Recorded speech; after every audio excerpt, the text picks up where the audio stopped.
রাত পোহালে খুশির উৎসব ঈদ। আর এই খুশির দিনে পরিবার বিচ্ছিন্ন হতে চলেছেন শত শত গাড়ি চালক, খালাসি।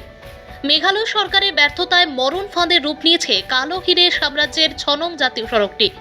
ব্লেক টপিং এর তো চিহ্ন মাত্রই নেই, সড়ক জুড়ে রয়েছে গর্তের মিছিল।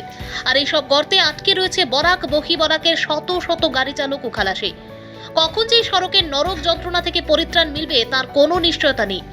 যাত্রীবাহী গাড়িগুলোকে যদি পারাপারের সুযোগ করে দেওয়া হচ্ছে, তবে ঠায় দাঁড়িয়ে হাজার হাজার পণ্যবাহী লরি।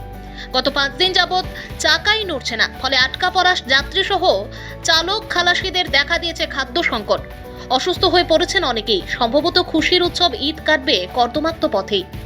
যাত্রীবাহী যেসব গাড়িগুলো পারাপারের সুযোগ মিলছে, সেই গাড়িগুলো এই বেহাল অংশ পাড়ি দিতে সময় লাগছে 10 থেকে 12 ঘন্টা।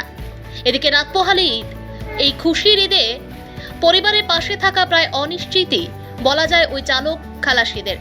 এদিকে রাজধানীর সাথে যোগাযোগের মাধ্যম এই জাতীয় সড়কেই এই করুণ অবস্থা হেতু মাছ সবজি এখন সাধারণের নাগালের বাইরে। প্রতি কেজি সবজির মূল্য এক মুহূর্তে 100 এর ওপর। মণিপুর, মিজোরাম, ত্রিপুরা রাজ্যে তো আরও বেশি।